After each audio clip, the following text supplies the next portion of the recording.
Tita Maxi Charm, Charming General Merchandise, 757 Ongpin Street, Minondo, Manila. Ito ang legit na Tita Maxi, ha?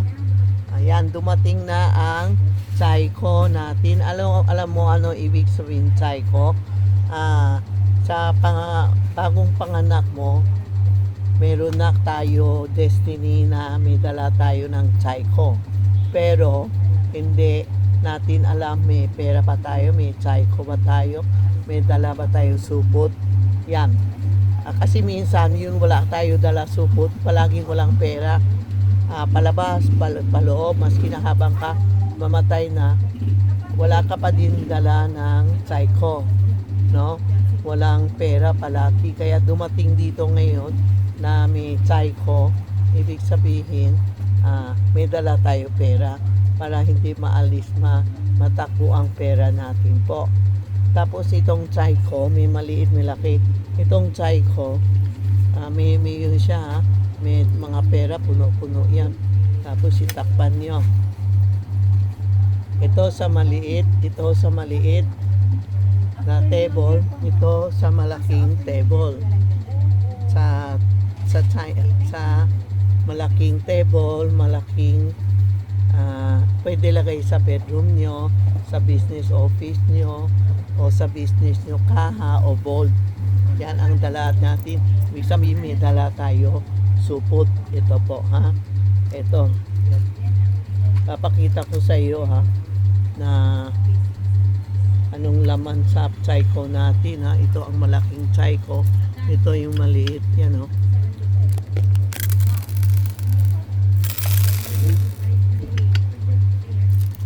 Yan, ha. Sandali.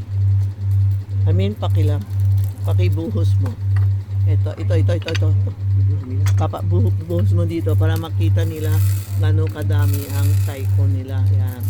Dito sa isang ganito po, yan, ang mga laman niya ganito. Gano'ng kadami, ha. Yan. Yan ang Psycho natin. Yan. Tapos, lalagay na natin dahan-dahan. Lalagay natin sa kaha natin o sa mesa. Ibig sabihin marami tayong dala pera. Yan ang ibig sabihin, may dala kayong supot na pera po.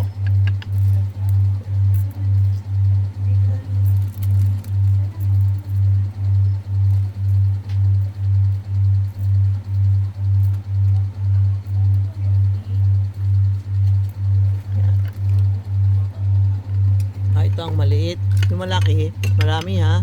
Marami tayo. Pag malaki, marami ang mabubuhos natin, tatago natin ang Psycho. Pwede ito magsara. Ano na, alisin natin ito. No, yan ang Psycho. Yan. May malaki, maliit. Mag-aware na kayo kasi konti na lang, malapit na Chinese New Year. Before Chinese New Year, maglalagay na tayo ng Psycho sa bahay natin para may supot na tayo.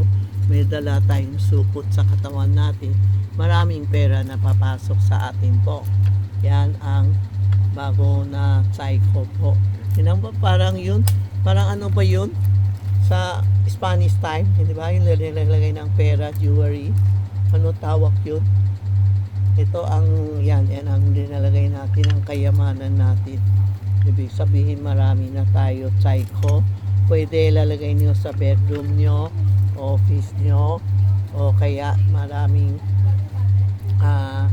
sa office o sa vault, no, o sa cabinet o mga business nyo, secretary nyo dyan. Ibig sabihin, o sa personal mo, mas maganda ito sa personal na Psycho. May supot tayo nagdala, supot na Psycho dami sa atin. Yan po ang bago natin Psycho. Pag pumunta dito, aber nyo si Inday o si Rena. Ang tindahan natin is Charmy. So, ang dami na loko na naman, scam na naman. Ito ang Charmy Ongpin. Ayan, hanap nyo. Tapos ito, Maxi Matthew, Charmy Ongpin, and Tita Maxi Charm. Kasi maraming nagkagaya sa akin, ginamit ng picture ko, video ko, pero Feng Shui Lucky Charm, hindi sa amin yan. Kung bibili kayo, tingnan niyo kung Tita Maxi ba yan o Charmy Ongpin. Kasi namin nagsend sa akin, Lucky Feng Shui, hindi sa amin yun. Tapos bumili siya, na-scam siya na, anong gagawin ko, na-scam siya.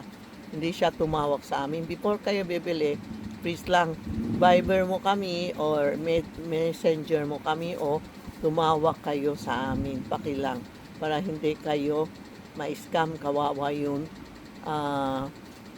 Bakano dollar na scam niya. Hindi ko kasalanan kasi ayaw nila kami kausap. Yan, bumili sila sa Feng Shui Lucky Charm. Samantala kami ang Tita Maxi. Kung ngayon bibili kayo, pagtingin mo muna kung Tita Maxi Charm ba o Charmy Ongpin, ha? Thank you, para hindi kayo ma-scam, sayang pera niyo.